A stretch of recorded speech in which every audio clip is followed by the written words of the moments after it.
Managing a massive, multi-billion-dollar public health apparatus effectively always relies on two foundational pillars: institutional trust and strict, transparent governance. That structure was tested when David Seymour appointed Paula Bennett to oversee Pharmac. Public reporting confirmed the new appointee arrived with zero pharmaceutical background and no prior health sector governance experience. Shortly after, she received a 63.3% pay increase, lifting her remuneration from $80,000 to $134,250, backdated to September 2023. Taking a role without required sector expertise, followed immediately by out-of-framework compensation, signals a departure from standard administrative service toward a model centered on political alignment. In a traditional state sector environment, Crown entity leadership is defined by sector competence and service to the public. Waitangi provides a rigorous structural framework for administration, emphasizing long-term guardianship over short-term political gain. Under Waitangi, guardianship remains bound to collective well-being. Resources circulate through a connected network to sustain the group, while self-dealing is prohibited. By examining 3 administrative decisions executed at Pharmac, we can trace the shift away from this collective service model. When the operating framework flips from collective health to elite patronage, rationing life-saving medicine stops being a medical calculation and becomes a political choice. Pharmac commands a massive operating budget of $6.294 billion over 4 years.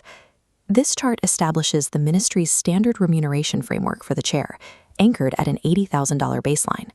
The newly approved fee breaks that scale, surging 63.3% to $134,250. Even with a 35% maximum uplift benchmark, $22,500 sits outside normal expectations. The Ministry of Health explicitly noted in their briefing that these proposed fees sat well above the revised framework ranges. This executive windfall occurred while more than 600,000 New Zealanders were actively waiting for funded medicines. According to Medicines NZ, securing funding decisions for new treatments was taking an average of 7.2 years. To understand the Tikanga impact here, we have to define leadership strictly as service. Extracting surplus capital at the executive level while the operational foundation collapses is a dereliction of duty. Bending the fee framework to reward an ally demonstrates that executive extraction is being prioritized over stabilizing a struggling public health system. The structural changes extended beyond financial compensation into the agency's core advisory mechanisms.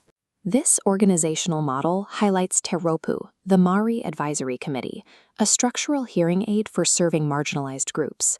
But the agency received a political directive, considering the Treaty of Waitangi was now inappropriate. Following this, the new chair oversaw the total disestablishment of Te Rōpū. Pharmac's own internal equity data illustrates exactly who bears the cost of removing this advisory body. This visualization points out that Māori experience diabetes at 3 times the rate of other groups. It also tracks chronic obstructive pulmonary disease, showing Māori develop COPD up to 20 years earlier. Crucially, Māori die from COPD at 5 times the non-Māori rate. Faced with this quantitative reality, eliminating the only dedicated advisory voice is active institutional discrimination. Stripping Te Tiriti obligations from the funding criteria operates as a colonial mechanism that ensures continued loss of life in vulnerable communities. The final piece of this administrative shift involves external pressures and the creation of a conflict ecosystem. This network maps her history, orchestrating $8.2 million in political donations. That fundraising now connects to overseeing a $6.29 billion public budget. Simultaneously, she retained a senior executive role at a private real estate firm. These 3 identities create a structural conflict of interest. A former Reserve Bank chief economist publicly assessed the appointment as highly political, highly partisan, and lacking domain expertise. Applying the Waitangi framework exposes the severity of these divided loyalties. A violation of Tikanga occurs the moment a guardian attempts to extract resources from the precise storehouse they are sworn to protect. True governance demands undivided loyalty to public outcomes. That is impossible to guarantee when balancing private-corporate mandates. This ecosystem functions as the ideological laundering of a political insider into a position of considerable state authority. The evidence points to a specific sequence.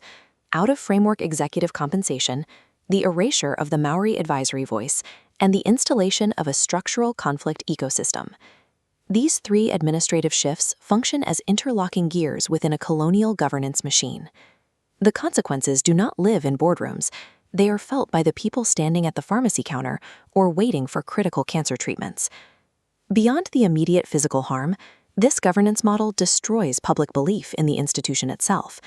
When a population sees an agency captured by political patronage, rationing decisions lose their medical legitimacy. A rejected application feels like a political punishment. Dismantling this patronage model requires structural remedies to restore functional guardianship. First, Crown entity health appointments must require demonstrable sector competence, vetted by an independent panel with guaranteed Maori representation. Second, the independent Maori advisory structure must be reinstated with actual decision-making influence, and te tiriti obligations legally embedded into all medicine funding criteria. Third, concurrent corporate roles for chairs of major Crown health entities must be banned, enforced by a real-time, proactive conflict of interest register. The institution of public health belongs to the people whose lives depend on the decisions made inside it. It does not belong to the ministers, the corporate executives, or the donor class.